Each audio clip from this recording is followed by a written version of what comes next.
Hello students, good morning बच्चों। आइए आपके हिंदी रीडर की क्लास स्टार्ट करते हैं।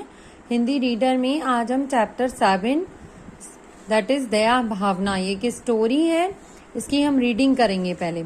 ठीक है, आप रीडिंग करते टाइम एक पेंसिल जरूर लेके बैठना, जो भी आपको लगता है उसके नीचे हम अंडरलाइन करते जाएंगे। ठीक है। एक गांव में एक गरीब महिला रहती थी। एक गांव में कौन रहती थी? एक गरीब महिला। उसकी 10 साल की एक बेटी थी। उसकी कौन थी? 10 साल की एक बेटी। उसका नाम था राधा। आपसे ये पूछ सकते हैं कि महिला की बेटी का क्या नाम था?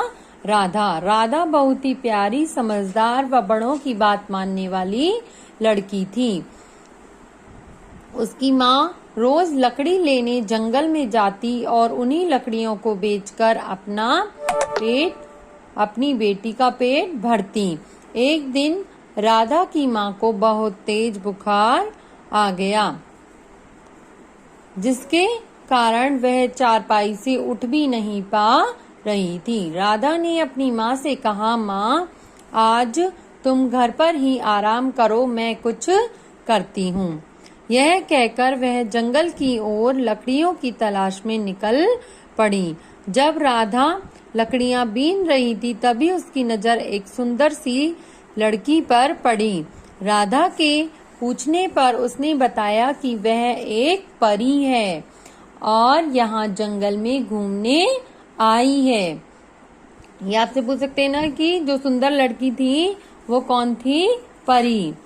और परी ने क्या कहा कि वह यहाँ जंगल में घूमने आई है। परी के पूछने पर राधा ने अपने घर का सारा हाल परी को बताया। अपना हाल बताते हुए राधा रो पड़ी। परी ने राधा के दुख को समझा और उसे एक अंगूठी व औषधि देते हुए कहा। परी ने क्या दिया? अंगूठी और औषधि। और क्या औषधि क्या होती है? दवाई। कहा कि ये दोनों ही जादुई हैं। औषधि तुम अपनी माँ को सूंघा देना, ठीक है, परंतु याद रखना कि इनका प्रयोग तुम केवल एक ही बार कर सकती हो। यह कहकर परी अदृश्य हो गई। अदृश्य मतलब गायब हो गई वहीं की वहीं। राधा वहां से अपने घर की ओर चल पड़ी। चलते चलते राधा को रास्ते में एक बीमार व्यक्ति मिला। पूछने पर उसने बताया कि घर में उसकी 3 छोटी छोटी बेटियां हैं। जो व्यक्ति बीमार था उसकी कौन थी? 3 छोटी बेटियां हैं और वह घर में अकेला कमाने वाला है। यदि उसे कुछ हो गया तो उसकी बेटियां भूखी मर जाएंगी। राधा से उसका दुख देखा नहीं गया और उसने वह जादुई औषधि उसे सूंघा दी।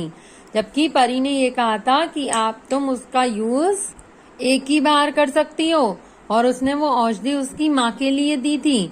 लेकिन राधा इतनी इतनी अच्छी लड़की थी कि उसे वो जो इंसान मिला था रास्ते में, उसकी हालत देखी नहीं गई। जब उसने अपना दुख बताया कि अगर मुझे कुछ हो गया तो मेरी 3 बेटियां भूखी मर जाएंगी, तो इससे जैसे ही उसने वो जादुई औषधि उस जो भी बूढ़ा आदमी था उसको सुंघाई, उससे वह पूरा स्वस्थ हो गया। स्वस्थ मतलब बिल्कुल ठीक हो गया।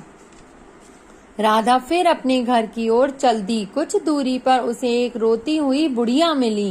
पूछने पर उसने बताया कि मैं लकड़ी बेचकर गुजारा करती हूँ। मेरे 2 बेटे हैं जो दिव्यांग हैं। मेरे बाद वे दोनों भूखे मर जाएंगे।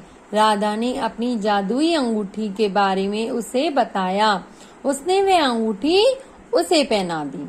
2 चीज मिली थी उसे परी से। दवाई मिली, उसने उस बूढ़े जो अंकल थे उनको सूंघा दी, और अंगूठी यहाँ जो आंटी मिली उनको पहना दी। अंगूठी पहनते ही वह बुढ़िया परी बन गई। परी ने राधा से कहा, तुम एक नेक बच्ची हो। नेक मतलब अच्छी बच्ची हो, एकदम अलग। तुम हमेशा दूसरों के बारे में सोचती हो और तुम दूसरों का दुख नहीं देख सकती। मैं केवल तुम्हारी परीक्षा ले रही थी और उसमें तुम सफल हो गई। मतलब ये काम कौन कर रही थी? परी कर रही थी। इस तरह जैसे भगवान भी हमारी परीक्षा लेते हैं समय समय पर कि हम अच्छा काम करते हैं या नहीं करते हैं। तो राधा ने देखो कितना अच्छा काम करा। अब तुम जितनी बार चाहो इस अंगूठी और औषधि का प्रयोग कर सकती हो। वह बिना डरे अपनी परीक्षा में पास हो गई। ठीक है, तो परी ने क्या कहा कि अब तुम जितनी बार चाहो इस अंगूठी और औषधि का प्रयोग करो। उनका प्रयोग करने से राधा की माँ बिल्कुल स्वस्थ हो गई और वे खुशी खुशी रहने लगी। तो इस कहानी से हमें क्या शिक्षा मिलती है? इस कहानी से हमें यह शिक्षा भी मिलती है कि हमें अपनी परेशानी के आगे दूसरों की परेशानी भी देखनी चाहिए। ठीक है, तो अब आपको क्या करना है, चैप्टर अच्छे से रीड करना है। उसके बाद देखो इस चैप्टर में नीचे यहाँ पर शब्दार्थ दिए हुए हैं। बीनना, इकट्ठी करना, वो बीनने गई थी ना लकड़ी, बीनना क्या होता है? इकट्ठी करना। जादुई, चमत्कार करने वाली। स्वस्थ, बिल्कुल ठीक। नेक, अच्छे गुणों वाली। अच्छे गुणों वाली कौन थी? राधा। औषधि, दवाई। अदृश्य, दिखाई न देना। दिव्यांग, विशेष योग्यता वाला। ठीक है, तो अब आपको क्या करना है, चैप्टर रीड करना है और शब्दार्थ करनी है। इससे रिलेटेड जो और वर्क है वो मैं आपको नेक्स्ट क्लास में बताऊंगी। आज के लिए इतना ही, थैंक यू।